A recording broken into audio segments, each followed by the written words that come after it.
Mga kababayan, alam niyo ba, itong si VP Sara Duterte ay talagang takot na takot or tila talagang umatras na yung buntot mga kababayan dahil nga sa nangyayari. Ganito kasi yun mga kababayan, matapos malaman ni VP Sara yung mga listahan ng pinapasabina ay tila bang natakot itong mga kababayan. Ito mga kababayan, basahin ko sa inyo itong kung bakit natakot itong si VP Sara Duterte. Ito, pakinggan niyo mga kababayan.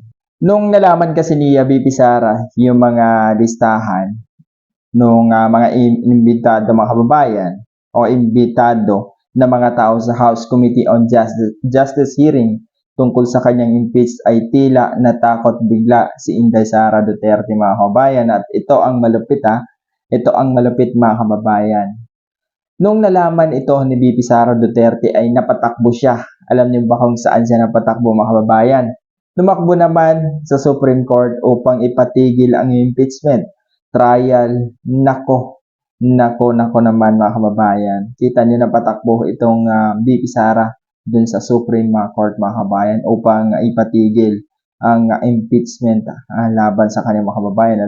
So, alam niyo mga kababayan, yung ganyang gawain is parang yung pinapakita niya na siya ay guilty sa mga nangyayari mga kababayan, di ba? So ito, ituloy natin ito mga kababayan.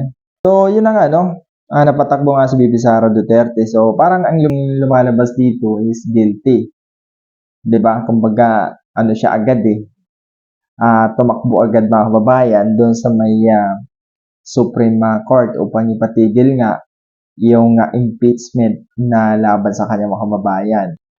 Ito mga kababayan para sa akin. Ito to. Kung ako talaga ay maka-Duterte, magtataka na ako mga kababayan. Kasi kung hindi siya guilty, bakit hindi siya magpaliwanag mga kababayan? Ganun lang kasimple yun. Kasi ganun yun. Ang pangyayari kasi sa mga ganyan. Kung hindi ka guilty, harapin mo agad. Para yung mga kababayan o yung sumusuporta sa iyo, hindi na mag-alanganin. Halimbawa ako, tulad ko mga kababayan, kung maka-Duterte ako, di sana, kumbaga, papasok na talaga sa isipan ko mga kababayan, nga bakit hindi kaya ako maharap sa, bakit kaya hindi nagpapaliwanag ito? So, siguro totoo nga itong nangyayari. Di ba? Parang doon agad.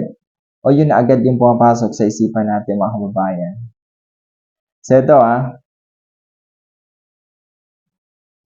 So ito mga kababayan, wala naman daw referral complaint pero meron naman pwedeng ang panoorin sa live.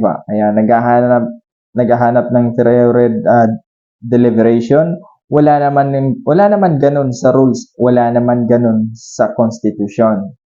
Ito mga kababayan, pangatlo, sobra-sobra na po ang ingat ng House Committee on Justice sa 1-year bar violation kaya nga dalawa na lang ang impeachment complaint na natira. Ayaw nilang i-raise pa na isama ang complaint na na-file noong February 2 dahil nga 1-year bar violation. May due process kaya nga inimbitahan So yun mga kababayan sabagay mga kabayan, kaya nga may due process, kaya nga iniimbitahan itong VP Sara Duterte na to. Malinaw na malinaw po na umiiwas lang si Sara Duterte ito sa mga nangyayari sa ating bansa mga kababayan o doon sa kumbaga kasi 'di ba nag-file na po mga kababayan ng impeachment laban kay VP Sara Duterte. Tapos ngayon ang ginagawa niya ay hindi siya nagpapaliwanag kung doon sa binabatong akusasyon o laban sa kanyang mga kababayan. So, di ba parang pumapasok sa kanya, parang papasok talaga sa isipan natin, is guilty itong VP Sara Duterte. So, sana mga kababayan, dahil nga, sa paligoy-ligoy itong na to, mas maganda dito, kumbaga, ituloy na ang yung tinatawag nila mga kababayan na hearing.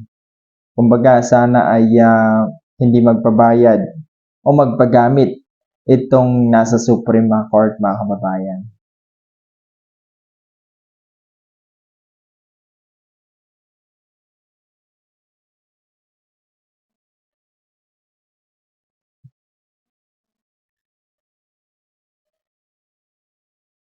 sa mga umiiwas sa accountability. Sa mga umiiwas sa accountability. Alam niyo mga kababayan, kung noon pa man ay nagpaliwanag na sa mga nangyari itong BP Sara na 'to, hindi darating sa mga ganitong usapin. Pero wala mga kababayan, talagang ewan ano ba yung tawag dun, talagang matigas talaga yung ulo mga kababayan, gustong ipaglaban kahit mali na nga, 'di ba? So dun sa mga DBS, please naman mga DBS,